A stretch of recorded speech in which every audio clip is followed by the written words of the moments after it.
Welcome back to the Super Show. Another SEYL coach in, Cary Mills of South High. And Cary, you have been the king of the SEYL the past couple of seasons, whether you like that title or not. That's been the truth. Haven't lost a game since you've been into the league, I believe, since coming from the SYL a couple of years ago. And I don't know if the program is yet at the point where you say we don't rebuild, we reload sort of thing. You did lose a lot last year, but how do you feel about the 2016 Rebels? I feel very good about the 2016 Rebels. We do, I don't think we're at that level yet of reloading. Just being in public school, I think it's hard for public schools to say that. Right. But I'm very, I'm excited. We definitely are feeling we have a lot of big shoes to fill, but I think we're going to be a little different type of team. I think we'll be a little more methodical and not so explosive on offense and defense. I think the kids stepping in are going to do a good job. Good. I think the one big thing for you is that I look at your quarterback, and Aries Harris, and I think that, I don't want to take away from anybody else that's a quarterback, but I think that's the one guy that maybe has the marquee name at Signal Caller this year. And I think that, from talking to him here and there over the last couple of years, he's a guy that's ready to take on that moniker and that position and that title, right? I think he is too. He's definitely the keystone of our team, and he's our leader. He's been there the longest, I know he's expecting to have a good year, and we're expecting him to have a good year. And there's a lot of expectations on him, and I think he'll live up to them. One thing I think we got to keep in mind is that Aries is. I had heard some comments from some people that he didn't have that good a year last year, and he didn't. But he also, I think the expectations were really high last year, and he's a young man who just started playing quarterback his freshman year, and then we moved him up to varsity his senior year. We lost some key receivers last year, and that definitely affected some of his statistics. We base everything on that. But well, you probably had one of the better 1-2 punches in the central section between Devin and PJ. Running the ball, yes. Yeah. And a couple years back, Aries' first year as varsity quarterback, we had a tall, lengthy receiver, Tommy Castellon. You guys may remember, and that really helped. And we lost Tommy, and the receiver that particular last year, our passing game didn't develop as well as we'd wanted to. But some of that is Aries he's learning more about defenses and coverages and who he needs to throw to and what they're trying to do. He's learning. I mean, he's really green, and that's the big thing. He has a lot of natural skill. He's really green, and he's as a quarterback, he's a great kid. Anybody would like to have him on their team. Yeah, I think one thing about you guys, and I say, maybe you can't reload, but I have to think that when camp starts, it's more business-like than maybe it used to be. These guys expect to be winners now versus maybe where they were 5 years ago. And that's a good. Yes, that's a good observation. They expect. It is a little more business-like, and they realize what it takes to at least be league champions and to have a winning record. I think they're realizing the work it takes to do that.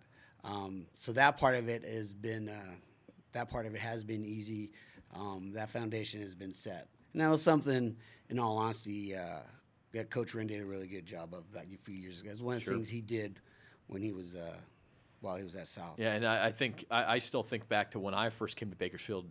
My first football season was the 2008 season, and if I'm not mistaken, South was coming off of an 0-10 year. Maybe it was 1-9, or maybe it was 2 years removed from 0-10. I think you're right. It was. It was down in the dregs. We talked to some coaches in here and say, "Hey, you won three games in 3 years. How do you turn it around?" And you're pushing a boulder up a hill, and this is an example of a program that got there, and how it can snowball in a positive direction when you get it there. Yes, and we 08, I think that was Coach Wren's second year, and I think he was coming off a losing season, and he did a great job of establishing a foundation, whether it's a winning attitude or just the right attitude. You guys gotta work hard. Nothing's gonna be given to you. You gotta learn how to work hard and then earn what you want. Yep. And that expectation has been established. And we've seen what can happen at a school like South with a soccer team. I mean, it's not just being competitive. There are championships to be won out there. And I think last year, I think back to 2 years ago, you had a very good regular season. I can't remember if you won a first-round game or had a bye. We had a bye, but you go up to Madera, and they really took it to the house on you a little bit. They did. They kind of took you to the woodshed. But last year, You beat Reedley in the first round, and then kind of a similar situation. You got to go up north, San Joaquin Memorial, a private school, traditionally powerful school, and you played them toe-to-toe, and I think you might say you should have beat them. Yeah. And maybe that's a sour memory, but the point is you are that much closer and that much more, and you win that game, and all of a sudden, by gosh, you're 2 wins away from a Valley title, and you can take that next step.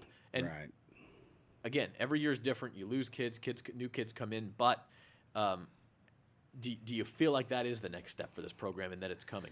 Yes, I do. And yes, I do feel that it's coming.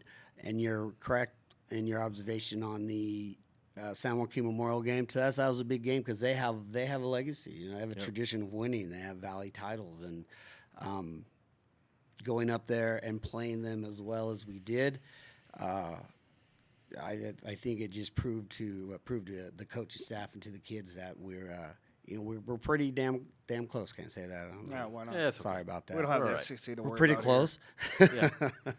And that our next step is our expectations are higher. Okay. We feel that we should be, that final round, those semifinals, and those finals of the Valley of the section finals. You can't expect to be there every single year unless No. unless you're Ridgeview, but boy, if you have a good team, you like to think that you can get to that level. And last year you were right there. Go ahead, Trevor. The numbers don't lie. You lost 8 or 9 top tacklers on defense last year. Next man up is going to be, I'm guessing that's probably your moniker for this year. That's your motto.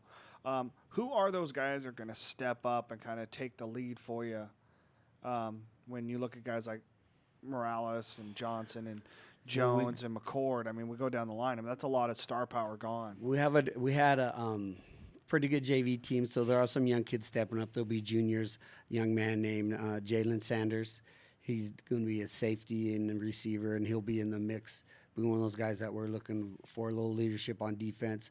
That just sounds like a good football name. I don't know what it is. Jalen Sanders. He just. I don't know. You got a guy named Smash Mitchell that might take. Oh, that's even better. Smash. Straight out of the Friday Night Lights TV I know show. who that's. He wants to change his name to Smash Mitchell. Where did you get that? Oh, I'm looking at the Max Preps. No, it's all right. Oh, he must have put Max Preps rosters this week don't matter because I think it was Cold Iron or somebody like that. Miramonte had a guy that was listed as 4'4", 310 pounds. So don't take anything that Max That'd be a Prep sight. says on rosters until Tuesday next week. I'm sorry, Cary. We interrupted you though. You mentioned Jalen Sanders. I couldn't help But myself. Jalen and Smash is actually Dorian, and he would be a contributor. He's going to be someone that we look to. Dorian Mitchell. We will be using Smash. And then, just so you know. Jalen has a older brother who played a lot for us last year as an outside linebacker, and that's Johnny Sanders.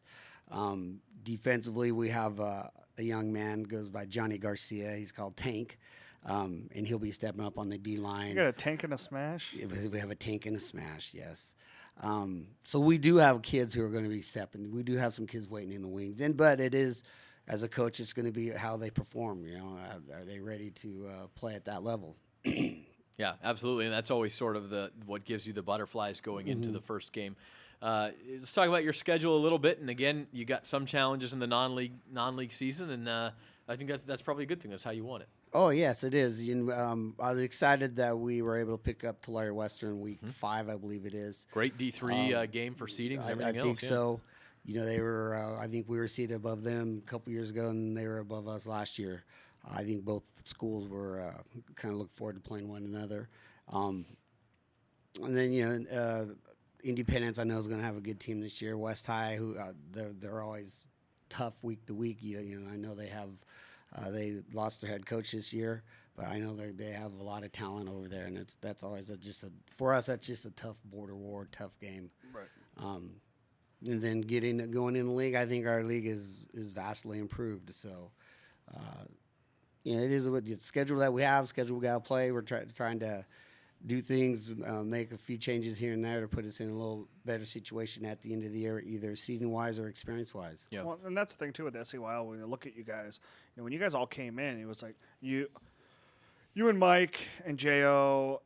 all kind of came in at the same time. We're kind of building up the programs within the league. Do you feel like there's a little bit of And Cold Iron, too. Yeah, Cold Iron, too. 4 and to then 5. obviously Norm's in his second year at North. But do you think there's a little bit more of a solid foundation for you guys as head coaches building these programs, that there isn't a a what now type of feel, that there isn't a turnover, that you guys are kind of, finding your ways in your programs? Yeah, experience helps. I mean, because I know for myself, that's one of the things I believe will make us a little better team this year. Is I feel I'm a little better coach. I'm learning.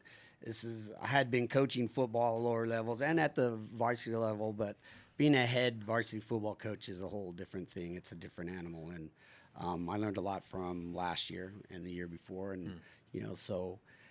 I'm sure, I would say that they probably have a better foundation, and I think as a whole, the league is better because of the coaches become a little more established. What is the one big thing that you've learned from yourself as a head coach?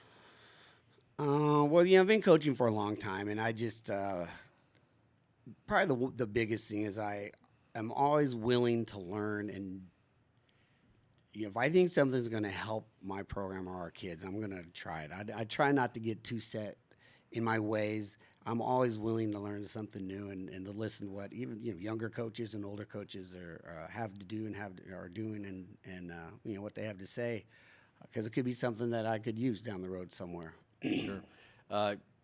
Before we let you go, Cary, how about we talked about PJ being gone, and you got some other guys who are not there this year. Who's a kid by the end of the year whose name everybody's going to know, who maybe we don't? Well, there's a couple. There's Jared Carter, who he was a all-league corner last year, and he'll be a slot. You'll be hearing more from Jared Carter. And then we have a freshman we brought up named Keontae Bell, who sophomore this year now. He'll be a sophomore. Okay. And the freshman team, fortunately, the freshman team we had last year was undefeated, league champs and stuff like that. So he was responsible. He had a big responsibility in that achievement for them. And he can play football. This young man can play football. And I think as the year goes on, he'll mature and he'll understand what varsity football is about. That's always a big jump in the beginning from freshman to varsity. Right. You see how fast those big guys move on the varsity level. That's a little bit of an adjustment for a freshman or sophomore. But I think he's up to the challenge, and I think you'll be hearing both those young men, Bell and Carter and Aaron. Oh, and Carter, and then there's Smash Mitchell. There's Smash Mitchell. Yes, We can't forget about Smash. And you got another guy. Is this true? You got a guy on your roster named Antonio McThrow? Oh yeah, Antonio. Antonio's another young man. This is the all-name team right here. Yeah. This is it. This is it. Shut the competition down. Well, overall, believe it if you may.